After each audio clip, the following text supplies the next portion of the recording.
السلام علیکم دوستوں۔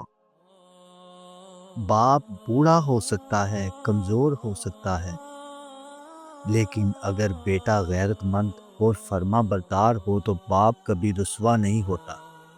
یہ کہانی بھی ایک بوڑھے باپ اور ایک نوجوان بیٹے کی ہے۔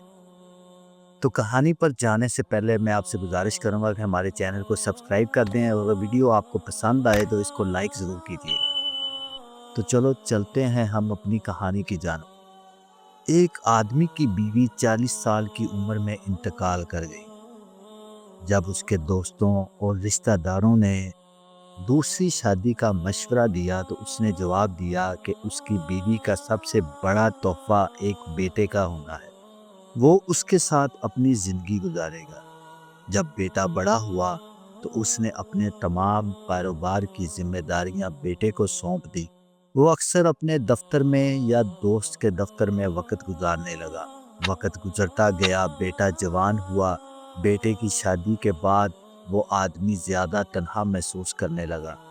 اس نے اپنے گھر کا مکمل کنٹرول اپنی بہو کے حوالے کر دیا۔ ابھی شادی کو 1 سال ہی گزرا تھا۔ وہ دوپہر کا کھانا کھا رہا تھا جب بیٹا بھی دفتر سے آیا۔ بیٹا ہاتھ دھو کر کھانے کے لیے تیار ہو رہا تھا۔ بیٹے نے سنا کہ والد نے کھانے کے بعد دہی مانگی تو بیوی نے جواب دیا کہ آج گھر میں دہی نہیں ہے۔ کھانا کھانے کے بعد والد باہر چہل قدمی کے لیے نکل گیا۔ کچھ دیر بعد بیٹا اپنی بیوی کے ساتھ کھانا کھانے بیٹھ گیا۔ کھانے کے برتن میں دہی موجود تھا۔ بیٹے نے بغیر کسی رد عمل کے کھانا کھایا اور پھر دفتر چلا گیا۔ کچھ دنوں بعد بیٹے نے اپنے والد سے کہا، آج آپ کو عدالت جانا ہے اور آپ کی شادی ہو رہی ہے۔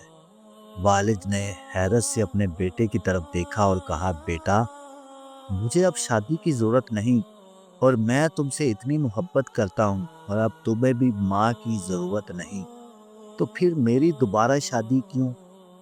لڑکے نے جواب دیا، بابا میں اپنی ماں کو آپ کے لیے نہیں لا رہا، نہ ہی ایک ساس کو اپنی بیوی کے لیے لا رہا ہوں۔ میں صرف آپ کے لیے دہی کا انتظام کر رہا ہوں۔ کل سے میں آپ کی بہو کے ساتھ کرائے کے گھر میں رہوں گا اور آپ کے دفتر میں ایک ملازم کی حیثیت سے کام کروں گا، تاکہ آپ کی بہو دہی کی قیمت جان سکے۔ یہ کہانی ہمیں یہ سبق دیتی ہے کہ والدین ہمارے لیے ATM کارڈ ہو سکتے ہیں، لیکن وہ ہماری مرضی پر نہیں بلکہ ہم ان کی مرضی پر چلتے ہیں۔ دنیا کے تمام والدین کو زندہ باد۔ ہر گھر میں ایسے مثالی طرز عمل اپنائے جانے چاہیے۔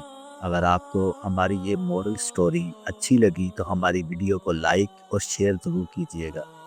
ملتے ہیں نیکسٹ ویڈیو میں۔ السلام علیکم۔